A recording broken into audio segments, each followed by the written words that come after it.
Alright, welcome back to Drunkle Rob's kitchen. Earlier today, I made this carrot juice. Now we're going to use the leftover pulp to make some carrot cake. Recipe will be on All Recipe, you can see it down below. Alright, so generally when you bake, there are two types of ingredients, wet and dry. I'm going to do the dry stuff first. And today we're going to be using this rice cooker to cook the carrot cake. Takes about two 45-minute cooking sessions, so about 90 minutes total to cook it, so longer than an oven. But it makes the bread juicier, cake juicier, things like that, and lower chance of burning it or anything like that. So first we're going to take dry ingredients. The part of this that's gout friendly is instead of using sugar, we're going to be using sugar substitute, in this case stevia. 2 cups of whatever substitute you like. Can't really just be eating cane sugar. And even though this is a substitute, you shouldn't eat an entire cake or bread by yourself in one sitting. So I'm going to end up sharing this with my coworkers at work probably. 2 cups of flour, also for gout, you want basically unenriched, as plain basic flour as you can get. If it's been super bleached and processed and things of that nature, it's going to be bad for your body and possibly have gout complications. Alright, next up we have salts, and for this recipe it's looking like we're only going to use a tablespoon and a half of salt. So let's get a tablespoon of salt.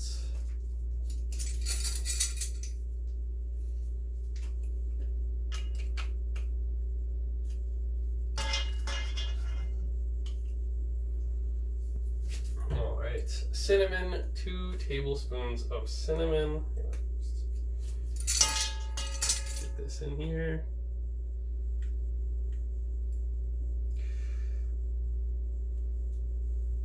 Alright, baking soda. Nice little bags of baking soda in Korea. I'm going to also be using 2 teaspoons of.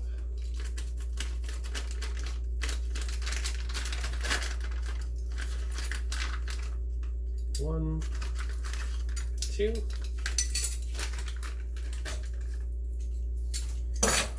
Let's see here, sugar, flour, baking soda, cinnamon, salt, and the last thing we're going to need is walnuts. So some people like to break up walnuts in little pieces, things of that nature. I like to use the coffee grinder for grinding things up. I don't want really big pieces of walnut. I'd rather it be more of like a powder. Coffee grinders are pretty good for that. You can make confectionery sugar, powder stuff like this, powder up dried fruit and things like that to mix in with things. I'm going to use it to chop these walnuts really fine. Let me give it a couple seconds.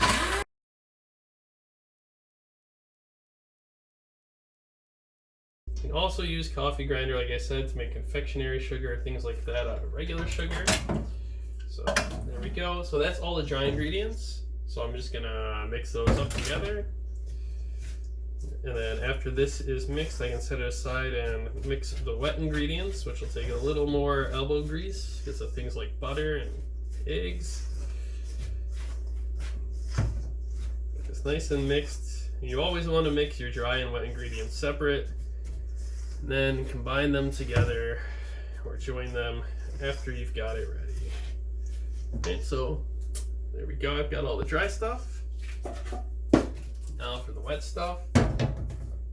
First, 3/4 cups of some sort of vegetable oil, 3 eggs, so 1,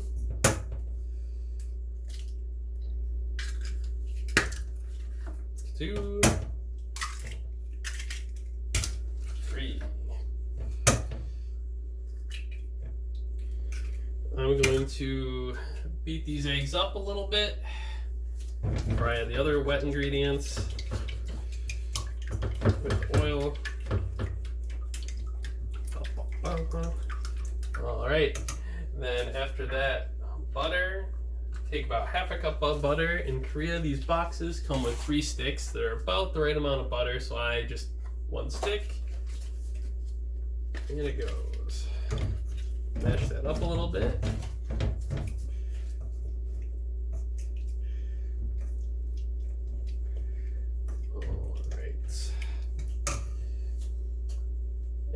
And our last wet, and some vanilla. I'm gonna use butter vanilla extract actually for this. It's a little stronger than vanilla. You don't need a whole lot. It comes in very little tubes generally. I'm just gonna put a couple drops, and that's it. Even just a couple drops, I can smell it more than anything else in the room. Very strong. Don't add too much butter vanilla if you decide to go with that instead of regular vanilla. Either thing is fine. All right. And lastly, we need our carrot mix. I'm gonna take out my measuring cup. I have leftover carrot pulp from earlier, from when I made the carrot juice. I'm gonna use 2 cups of this for this amount of bread. Let's see. There we go, about 2 cups.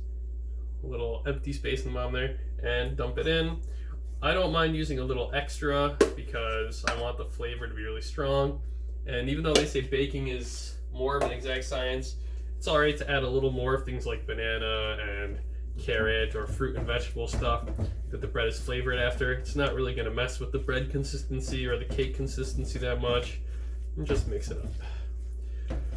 So our wet ingredients again: vanilla extract or butter vanilla extract, half a cup of butter, 3/4 cup vegetable oil, 2 cups of your carrot pulp that you're using.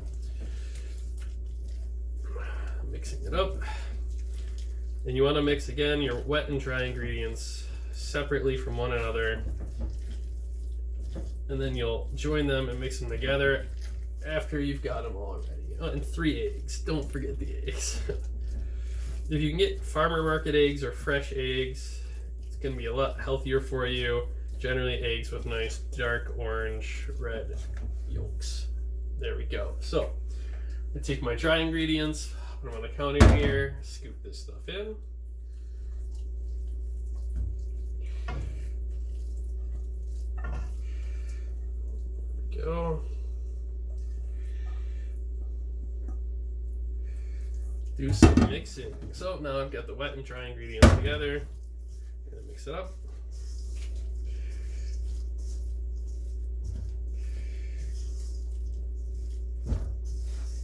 All right, looking good.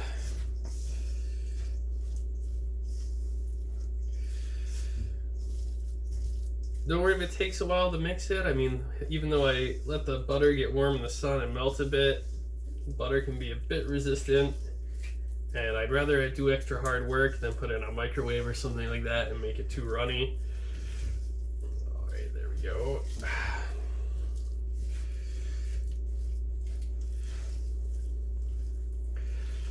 The other thing with rice cookers is you don't have to preheat them. You just have to oil the inside so your batter doesn't stick. But they're also made of Teflon mostly, so even if you don't butter it, it's probably not going to stick to the inside of the rice cooker. But you should probably oil or butter it anyways, whichever you prefer. I'm going to use some canola oil for the inside of it once I'm done mixing up this batter. Make sure you scrape the bottom of the bowl so you don't leave a whole bunch of flour and sugar down there that's all not mixed in.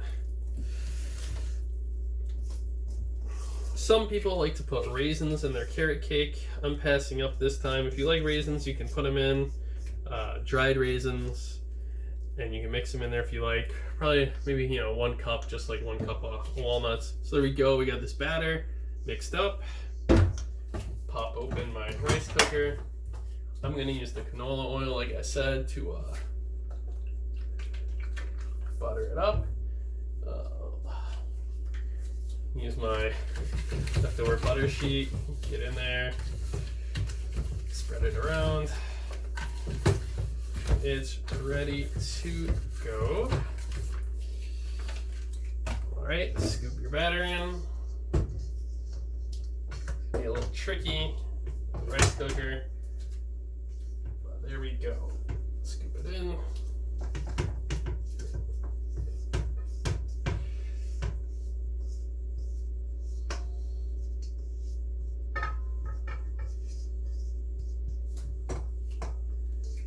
Most of it out of there.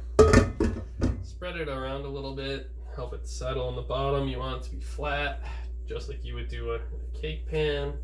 Back and forth with your spatula a few times. It's going to take longer to cook, so this is going to have more time to sit before it's really cooking anyway, so it's going to level itself out a bit too. Get the last of that off the spatula. And there we go. Close the lid, set it, pick your mode.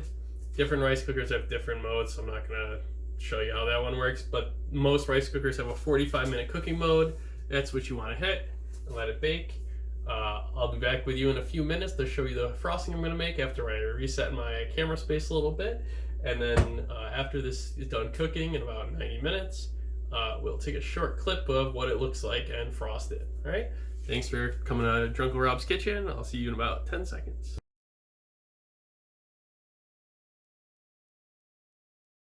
All right, and here we are. So we're just going to make some simple frosting for the carrot cake. It's basically only 2 ingredients. You're going to have confectionery sugar, but instead of confectionery sugar, I'm using really fine stevia here. And so I've got the stevia and some cream cheese. I'm going to use all of this and about half of the bar of cream cheese. I'm going to dump in the bowl here. Open up your cream cheese. Use half the bar. I'm going to use my fork here as my only tool for this. Cut it in half. Pop it in. And what's going to happen is as I use the fork and beat this sugar into the cream cheese, it's going to kind of liquidize a little bit and get soft and a little runny, which will make it perfect for spreading onto the cake when it gets done in there. So this can be a little tough to do. You gotta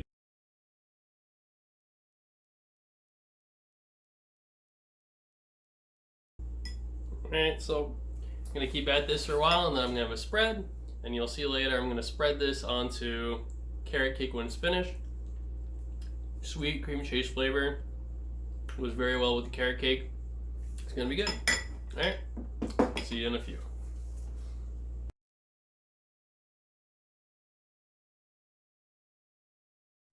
Okay, here we go. It is finished cooking, I believe, so we're gonna pop it open and try not to burn ourselves while we pull this guy out. Some mitts, and let's flip it over and see if we can pop it out of the rice cooker pan onto the sheet. Alright, here we go. Yep, let's try it. Alright. Ooh, there we go.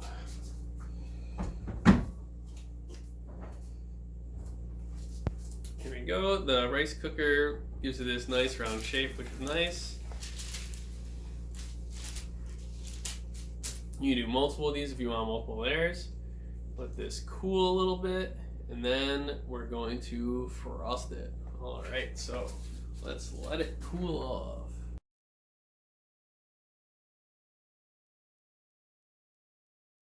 All right, so we have the frosting I made earlier. We got our cake. I'm gonna take it and just spread it on there.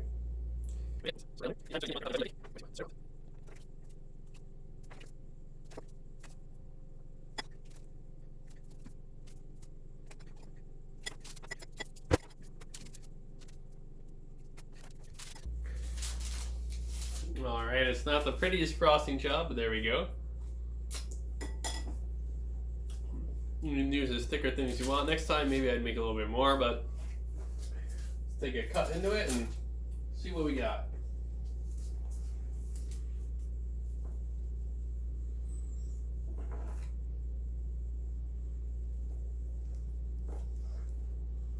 There you have it. There's our gout-friendly carrot cake made in a rice cooker with cream cheese frosting, made with all stevia, flour that isn't overly enriched and bad for you, and a bunch of other delicious ingredients. All right, see you next time on Drunken Rob's Kitchen.